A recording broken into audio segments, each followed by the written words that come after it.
Om Mani Padme Hum.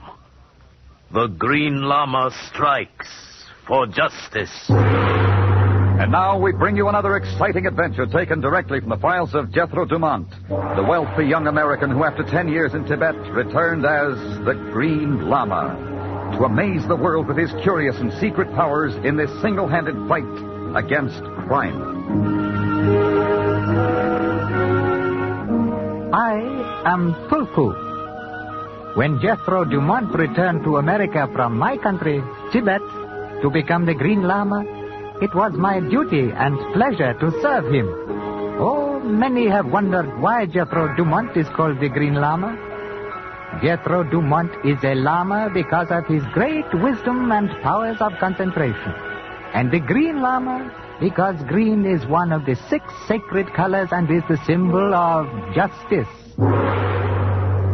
The story of the Green Lama and the man who never existed began late one afternoon at a major air terminal in New York City. A huge 4-motor transport was standing at one of the passenger gates, and the tall, straight figure of a man was moving through the crowd.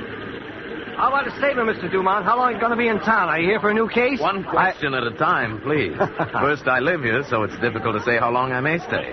Secondly, I know nothing of a new case, as you call it. Telephone for Mr. Jethro Dumont. Oh, excuse me, please. There's a call for me. Oh, sure. Exalted one, wait for me. Tulku, my friend. Oh, welcome home, Lama. Tulku, this is Mr. Howard Crane, Daily Gazette. Dumont, sector room 5 in the How do you main do? lobby, please. I'll talk to you later, Mr. Dumont. Yes, thank you. Come, Tulku, my friend. Oh, I still don't understand your newspaper men. Frankly, Tulku, I don't always understand them either. Excuse me. This is Jethro Dumont. Jethro, thank heaven I've gotten in touch with you. Professor Hendricks. Yes, well, Jethro. It's been a long time. Jethro, let me talk, please. I may not have much time. I need your help. Anything you ask, my friend. I had intended to just disappear, but for Marta's sake, I must fight this. Jethro, I must see you at once. But if anything should happen to me first, Kul Khan will tell you. I've sent... Hendricks.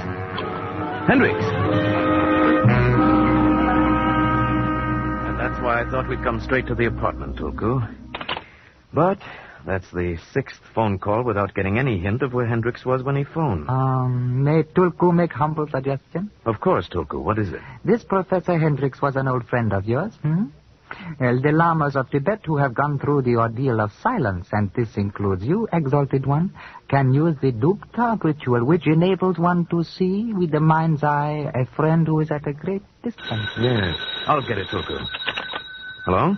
That's you, Mr. Dumont? This is Sergeant Whalen. Yes, Sergeant. We just found a guy on the street with a bullet through his head. Oh? There ain't a bit of identification on him anywheres except a piece of paper with your name and phone number on it. Know anything about it? I might, but I'd have to see him first. Yeah, that's why I called. How about meeting me at the morgue? All right, I'll be there in 10 minutes, Sergeant.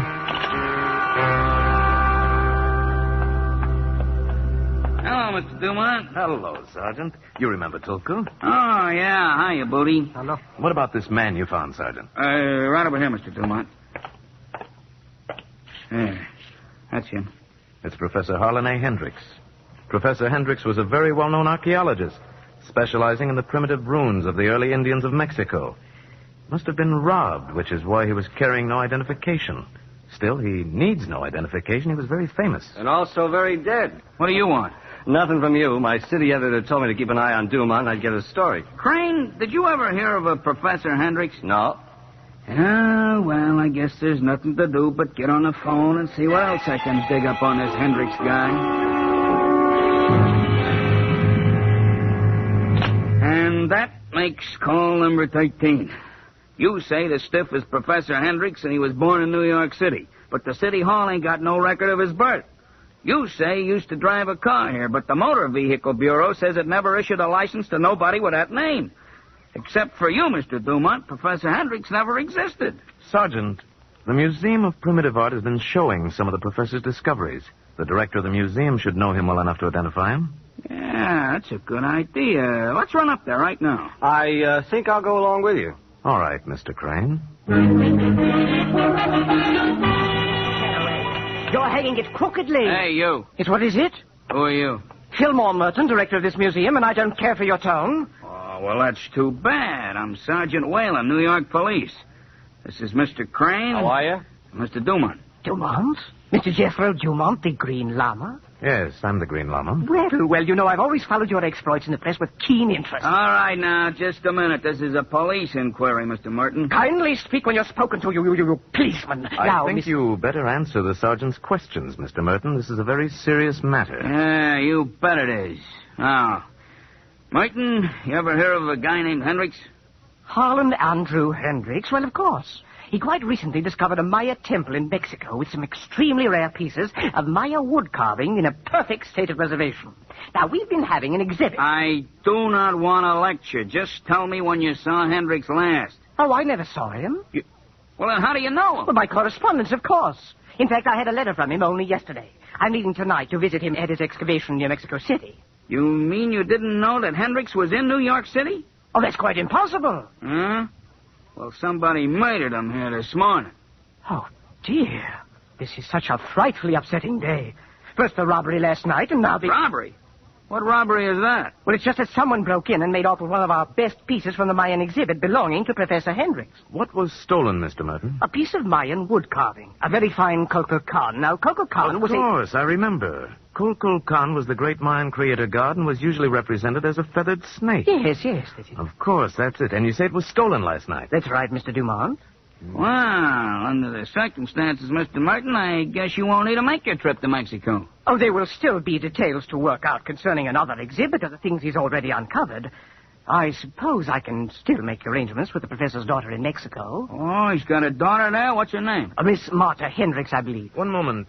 Has it occurred to you, Sergeant, that the entire answer to the murder of Professor Hendricks might be in Mexico? Okay, I'll have the Mexican cops see what they can get out of the girl. You coming, Mr. Dumont? I don't think so, Sergeant. I think I will go home and meditate about murder. Makuno, Makuraga Amim Loke, Manevam Ponpo Satong Nigags, Pranosongo. Oh, Makaruga, lift aside the veil so that the Green Lama may see the road to justice. Exalted one, Yes. the trial of the Sungo, if prolonged, is dangerous even for so advanced a Lama as you. You learned? Only a little, Tulku. As you know, the trial of the Sungo will only permit the location of an object.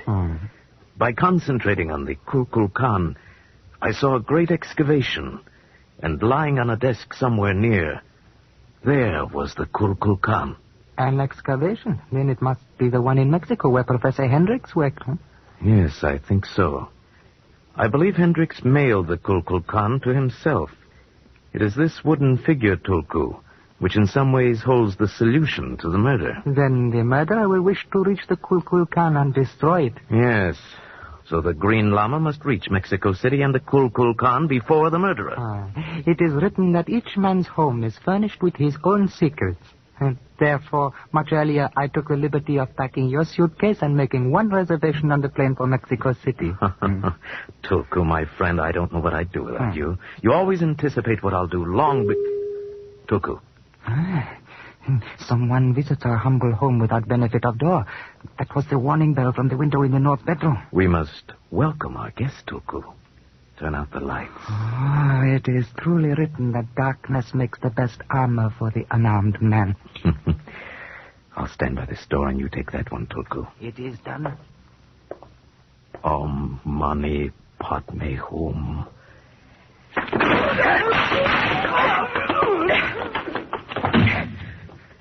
Tulku, are you all right? Yes, exalted one. But Tulku is most embarrassed. I reached for him, but managed to get only his gun. Oh, it's all right, Tulku. It was enough to make him fail. And having failed once, my Lama, he will try again. Well, Mr. Merton, I was hoping this would be the plane you were taking. Mind if I join you? Well, Mr. Dumont, well, this is a surprise. I had no idea you were going to Mexico. I decided rather suddenly. Well, then this must mean that you're going to do something about the death of poor Professor Hendricks. I'm so glad. Tell me, Mr. Dumont, do you believe there is a connection between his death and the theft of the Kulkul Khan from our museum? Yes, I believe there is a connection. I think that Professor Hendricks might not have been murdered if the Kulkul Khan had not been stolen. Oh, dear me. I realize, Mr. Dumont, that I'm not the athletic type. But if there's anything I can do to help you while we're in Mexico, I shall be most happy to do so. Thank you, Mr. Merton. However, I don't think it's necessary. And it might be dangerous. Oh? Earlier this evening, someone entered my apartment and fired several shots at me before escaping. Obviously, the murderer is on his way to Mexico to destroy what he thinks is the only clue to his identity, perhaps to kill again. He may even be on this plane. Why, I believe you're trying to frighten me, Mr. Dumont. Well, after all, Mr. Dumont, there's only you and me, and... Well, surely, Mr. Dumont, you're not suspecting me. Please, What's the matter, Merton? You choke on a Kulkul Khan? Well, Mr. Crane, what are you doing here? I'm just going along for the ride. Oh, dear, I feel quite ill. I hope you gentlemen will excuse me. Perhaps the stewardess has a remedy for air sickness. There, must be a pretty big story involved if your editor's sending you to Mexico. Same old story. Of course, it'll be a bigger story if I should hit on the answer before the Green Lama does. How did you know I was going to Mexico City, Mr. Crane? Well, you know how it is. In a way, your racket and mine are alike. Oh? We both go around sticking our noses in a business that doesn't concern us. I wonder which one of us will live the longest.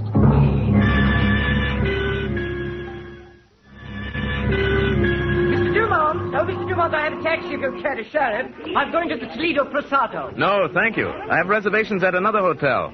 Have you seen Mr. Crane? Well, I believe he was telephoning the last time I saw him. Taxi, senor. This way, senor. Taxi all ready. Very clean, very cheap, very nice. You get in, see? All right. You sound as persistent as a cab driver from Brooklyn. This Brooklyn I am not knowing, but I, Pancho, drive the best taxi in all Mexico City, perhaps in the world, senor. Take me to the Imperial Hotel, driver. Senor, hablo de mi corazón. I speak from the heart. The Imperial Hotel is not for a gentleman such as yourself. Perhaps, but I'll be the best judge of that. You just take me to the Imperial, driver. Si, senor, but Pancho is your friend. In all Mexico City, there is only one hotel at which the senor will be happy. So, muy pronto, I am taking you to El Capitan. Believe me, senor Dumont, you will live to thank me. Presidente, atención. Senor Dumont is here. Welcome to El Capital, Senor Dumont. We have your reservation. The room is with you. Reservation? But who made it for me? But you did, Senor. I myself took the call. Oh, I see. Your room, Senor, is 609. Pancho, clerk, where'd the taxi driver go? Oh, no, Senor. Taxi drivers, they are here today, gone tomorrow. Yes, but they seldom go without being paid. Perhaps he will remember later and return, Senor. In the meantime, your room awaits you. We, the El Capital, Senor, are proud to have as our guest the great and celebrated Lama Verde. I trust your stay here will be pleasant, Senor. I thought they'd have someone waiting up here for me, but I never thought it would be such a pretty girl. You are Mr. Dumont, aren't you? Yes? I'm Marta Hendricks. My father was Harlan Hendricks. Mm-hmm. Do you have any proof of your identity? I'm afraid I don't understand. Why should you ask me that? How did you know I would be here? Why, my father often spoke of you as his friend. He once told me that if I needed help to call you, and he gave me your phone number in New York. I see. When I learned that my father was dead, I called, and your friend Tulku said you were on your way here. I see. I'm sorry, Marta, if I seem suspicious. Mr. Dumont, I'm frightened. Just before I came over here to wait for you, someone called and told me to leave Mexico. How long ago did you receive the phone call? Oh, 30 or 40 minutes ago. That was about the time I was at the airport. Marta, did a package arrive today for you or your father from New York? Why, yes. There was an airmail package addressed to Dad, but I didn't open it. I didn't know then. Where is that package? At Dad's office out at the excavation. Mm-hmm. Marta, I think that package is the key to your father's murder. Oh. We have to get it before the murderer does. Come on.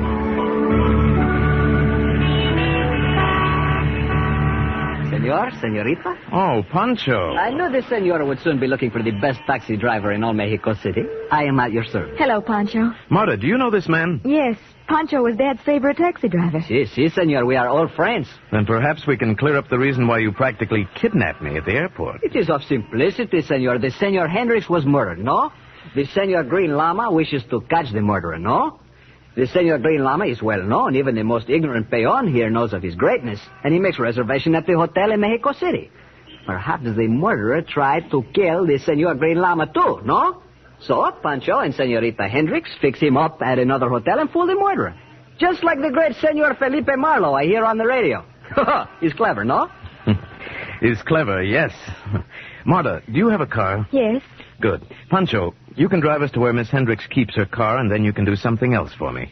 I want you to go to the Imperial Hotel, where the murderer will expect me to be staying. Aha. If anyone phones me, you tell them that the Green Lama has gone to the Hendricks excavation. Okay. We'll park here. Dad's office is down in the excavation, but we'll have to walk down. Good. Marta, is Pancho reliable? I think so. Well, either way, the information should reach our man. You think the murderer will follow you out here? I'm sure of it. He came to Mexico City to get that package, and he won't feel safe until he's destroyed it. You sound as if you knew who the murderer is. I think I do, but that's not proof. And, of course, on the surface, he has a reason for coming which seems logical. Marta, is there any reason why there should be a light in your father's office? No. Then the murderer must already be here. Shouldn't we go back to the police? No. By that time, he'd get away. But he'll be armed. Do you have a gun? No, Marta. If I were to carry a gun, were to shoot even a criminal, then I, too, would be guilty of the evil which I fight. Look, the light went out. He may have heard us. All right, keep quiet now and stay behind me. Stay where I got it covered. I've got him. Turn on the light, Marta. Crane. Duman, I can explain everything. I'm sure you can. Who is he, Jethro? This is Mr. Crane, a newspaperman who seems to have taken up a sideline. I told you I can explain everything. Look on the floor, Jethro. That's the package that arrived this morning. And was leaving tonight if Mr. Crane had had his way. Open it, Marta. It's the Kukulkan. Yes, it's had quite a history in the past few days. Why did you want to steal it, Crane? I came out here to see if I couldn't dig up a few extra angles on the story. I recognized this thing as that Kukulkan you and Merton were talking about. I thought I'd take it along on the chance it might lead to something, that's all. You didn't know that Hendricks had mailed this to himself? That means Hendricks stole it from the museum. Jethro, is he accusing my father? I'm afraid your father did steal the Kukulkan from the museum, Marta. What? But since it really belonged to him, I don't suppose it really was stealing. But why did he steal it then? And what was this business about no identification? Hendricks said something to me on the phone about intending at first to disappear. I think he went around erasing his own identity. He had a reason for feeling disgraced and intended to vanish. Then, because of Marta, he decided to fight. That's why he was killed. And this carving of the Kukulkan is a clue? Oh, yes, the Kukulkan. Intricately carved out of hickory. A wood which the Mayans never knew. Hickory? Yes, this is a very clever copy of the original Kukulkan your father sent to New York. You see, someone was copying his discoveries and selling them as the real carvings. Oh, Jethro, this man... No, Marta, Crane isn't the murderer. He's just a newspaperman with too much curiosity. But I know who the murderer is, and I have known for some time. Yes.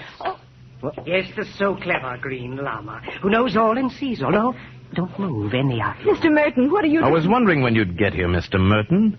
I knew you had to try to get this counterfeit carving because it was the clue to your whole scheme. When Professor Hendricks took this from the museum to prove what you'd been doing, you killed him. But he'd already mailed it here. Yes, dear me, yes. I was quite perturbed when I discovered he didn't have it with him. May I trouble you to hand it over now? Mr. Dumont, why don't we just slap that gun out of his hand and... Please! I'm an excellent shot, Mr. Crane. Why, you are... Obviously. I must kill the three of you. But I must say that I feel quite faint at the thought. I'll bet. Mr. Merton, look at me. Now, please, Mr. Dumont. I will definitely not give you time to do any of those weird Tibetan things. Look at me. I shall fire at the first sign, really, I will. Padne, Padne, Don't you come any closer to me. The Green Lama Stay away. strike. Stay away, you hear? Justice. Don't you come...